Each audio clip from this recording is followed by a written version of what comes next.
Right, hello everyone. Today we're looking at the middle way, with our objective being to explain how Elizabeth adopted a policy of toleration towards different religious groups within her realm, namely looking at the Catholics and the Puritans. Our starter today is to explain or predict what is meant by the middle way. So we're going to go ahead and pause the video now, get our title, LO, and starter, and just write a brief description of what we think the middle way might be. Once we're finished with that, we'll resume playing the video and have a quick discussion.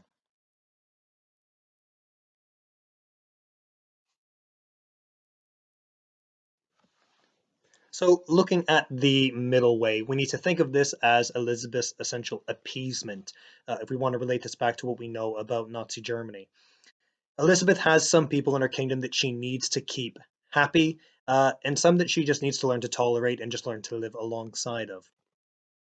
The Protestants are the group that she needs to keep happy. They already support her as the queen, but they will start getting increasingly frustrated if Elizabeth is taking too lenient of an approach towards other faiths, and that's going to be the Catholics and Puritans. Elizabeth understands that she can't be like Mary and Edward in the past and just start, uh, persecuting these individuals. She needs to make sure that she is learning to tolerate the views Catholics and Puritans have towards their own religion, alongside keeping her Protestant followers happy.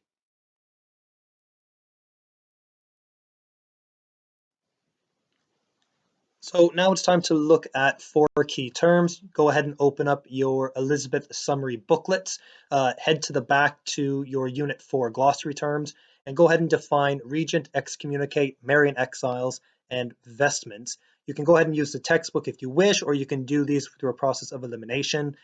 Either way, we're going to pause the video now, give you a few moments to go ahead and define those, and then we'll take them up together just to double check we have them in the correct spots in a few moments when you're ready.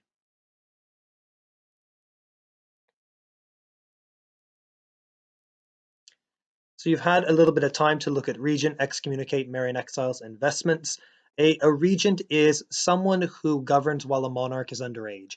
We know that sometimes a monarch will pass away, leaving their very young child, perhaps a year or 2 or 3 years of age, in charge, and they're not able to make decisions just yet. So they will have someone who is elected or appointed to govern while that monarch is underage. Once they're old enough, usually around the age of kind of 13, 14, 15, they'll then be able to make those decisions as the next monarch. Excommunicate is to be expelled from the Roman Catholic Church, and that has to happen by the Pope's decision.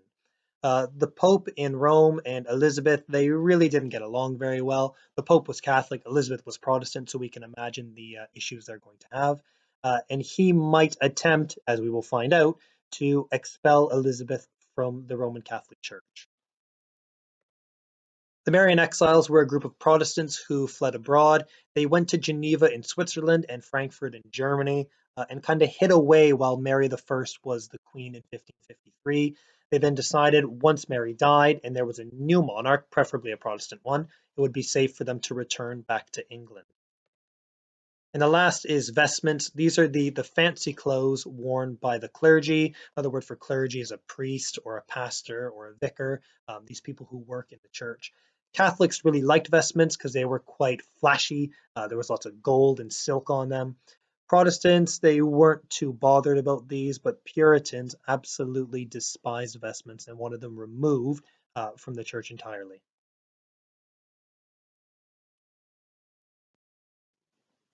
So just to establish a little bit of context, we need to look at what people wanted during this time. So we know that most of people in England were Catholic. Edward and Mary, they had very strict rules as to how they were persecuting Protestants. Of course, Edward and Mary were Catholics.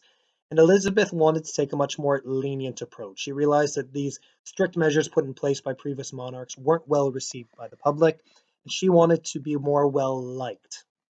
Elizabeth was, however, aware that although she wanted to be liked, she also needed to be respected and ensure that her people in her kingdom were following the rules as well as respecting her authority.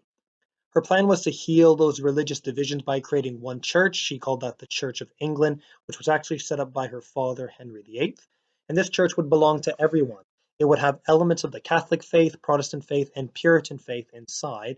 And by having all of these elements, her plan was that everyone could go to that church and be happy to attend.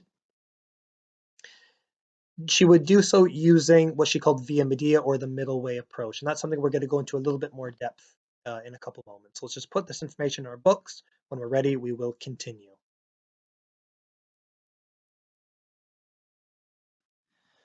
So we're going to use the graphic on the right to summarize the key features of the middle way. We're going to look at a more Protestant side of the middle way, and then the more compromising elements Elizabeth was putting in place.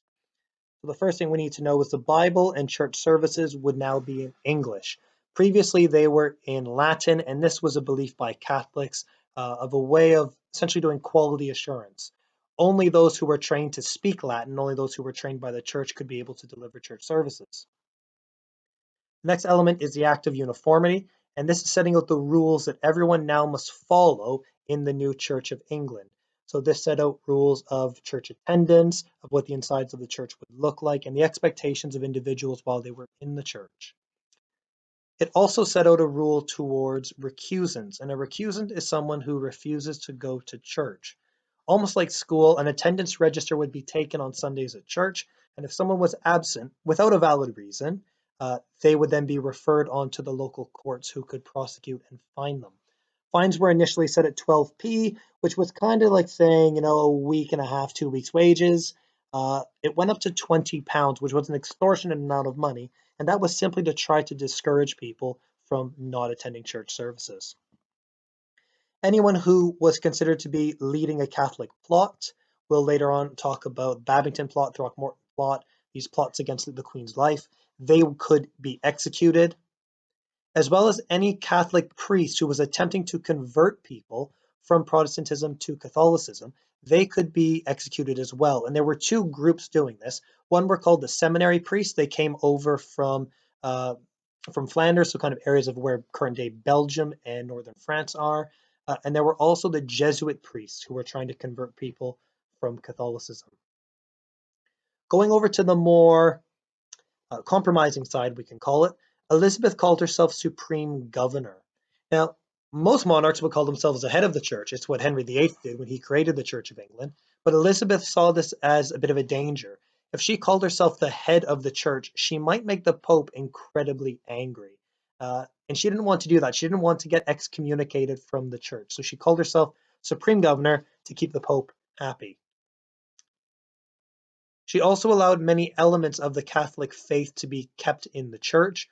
Some of the things she did is allowed the priests to wear vestments. We know that Protestants, they didn't really care too much about vestments. Puritans were strictly against them, but Catholics liked them.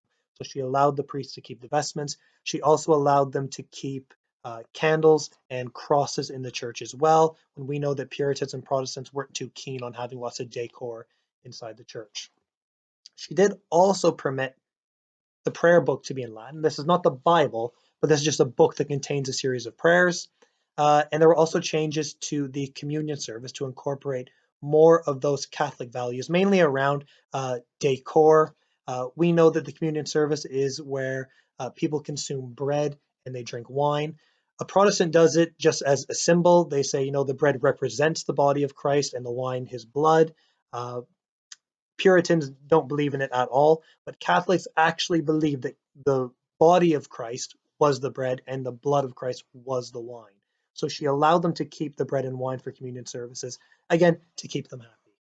What we'll do is we'll summarize those key points into our note. When we're ready, we will move on to the next slide.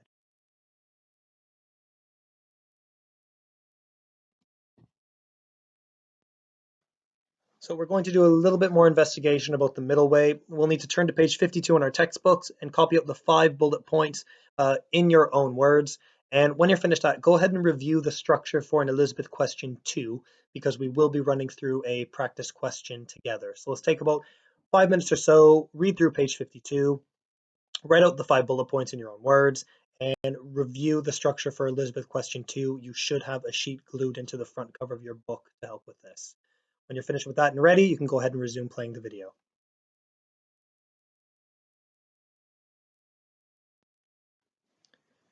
So head over to page 8 in your SIR booklets. We're going to take a look at this practice question. So it's an Elizabeth practice question number 2 again. We have source C in front of us. We need to write our translation, we need to quick note our authorship, and then we need to start evaluating the accuracy of this source.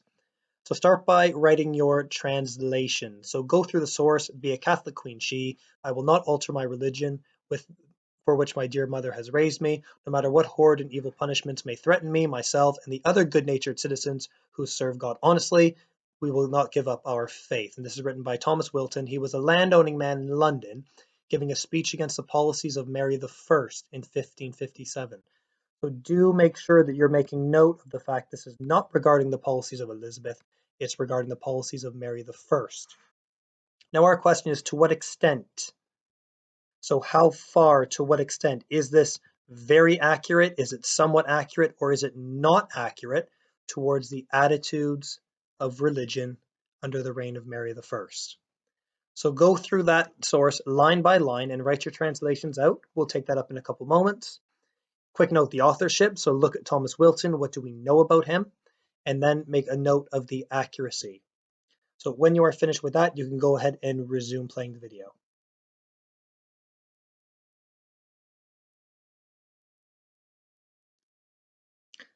Great, so you've taken a few minutes to look at the source. Our translation, we need to get the idea that Thomas Wilton is saying, even if the Queen is Catholic, I'm not going to change my religion. My mum raised me in this case as a Protestant. I'm going to stay a Protestant. I'm not going to change my faith. It's the most important thing in my life. And he makes a statement. It doesn't matter what Mary does to him or to anyone else or any of the other good-natured citizens, which would mean Protestants in this case. None of them are going to change their faith. Looking at our authorship, we can tell that he's a wealthy man. He's a land-owning man. Therefore, he's got some money and some influence in his local community. He's speaking out publicly against the monarch. This shows how unhappy he is. People would not speak out publicly against a monarch because it put them in a position of danger. They could be prosecuted for doing such a thing. And he's very, very clearly a Protestant man. We could tell by his dissatisfaction with Mary I and her Catholic rule. And the accuracy, I can't tell you how accurate this is. You'll need to decide for yourself. But here's what we do know. We know religion was the most important element in people's lives, and we can tell this by the stance that Thomas Wilton is taking. We know that Mary was very harsh towards Protestants. We know that she burned 300 Protestants at the stake. And we also know religion often sparked violence between these rival groups of Catholics and Protestants. So it's up to you to decide how accurate is this source in reflecting the views towards religion during the reign of Mary I. It could be very accurate, it could be somewhat accurate, or it could be not accurate at all. But do make sure that you're discussing, first of all, what the source says, talk about those strengths and limitations when you're discussing the authorship, and make sure you've made a clear distinction about the accuracy.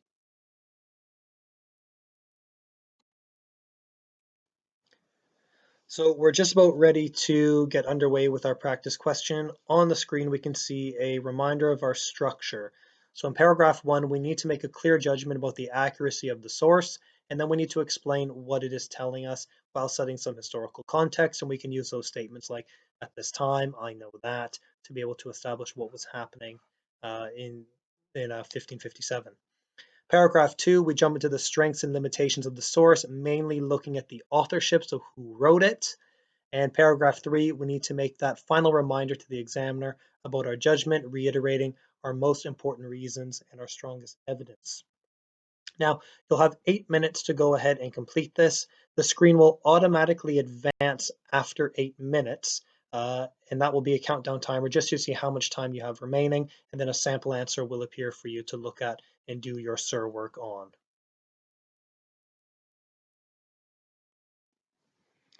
Okay, so we've advanced onto this screen. You've had 8 minutes to work on your practice question. When this screen advances, there will be a sample answer that will appear. It'll be read aloud for you. Simply follow along and make some notes on your first attempt using a green pen. Listen to that model answer as well. Did they discuss any similar points that you did? And after you're done marking up your initial attempt, you can use the model answer to create your own improved response on the following page. And you will need to redo this question a second time. So this process should take approximately 15 minutes, about 7-8 minutes to mark up your initial attempt, and roughly 8 minutes to complete another sample response on the following page. So let's go ahead and have a look at our sample now. Source C accurately reflects the attitudes towards religion in the Elizabethan era, as it clearly shows the dedication to religion despite Elizabeth's demands for change. The source states no matter what Mary does, the author, Thomas Wilton, will not give up his Protestant faith. This shows how important religion was in the Elizabethan era, as converting to a new faith could result in that person not getting into heaven. Source C is strengthened by the authorship, and the fact it is written by a landowning man in 1557. To be a landowner, Thomas Wilton would have had a degree of wealth and influence in his local community. It is clear that Wilton is a Protestant or Puritan, as he is refusing to change religions to appease the Catholic Queen. Wilton's speech is a response to Mary's harsh policies against opposing religions in England, where burning of heretics was commonplace. I would like to know who the intended audience of the speech is, as it may provide further strength to the source. As a landowner and a man with influence, it is possible this speech would be for other elites in society.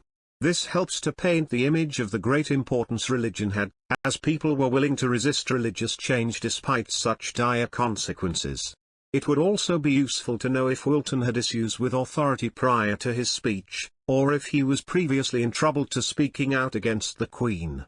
Source C is quite accurate as it clearly shows how many people were willing to resist the policies of Mary even though the consequences were so severe.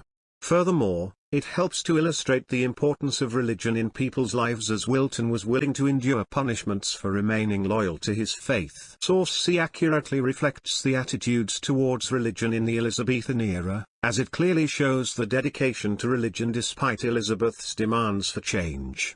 The source states no matter what Mary does, the author, Thomas Wilton, will not give up his Protestant faith. This shows how important religion was in the Elizabethan era, as converting to a new faith could result in that person not getting into heaven. Source C is strengthened by the authorship, and the fact it is written by a landowning man in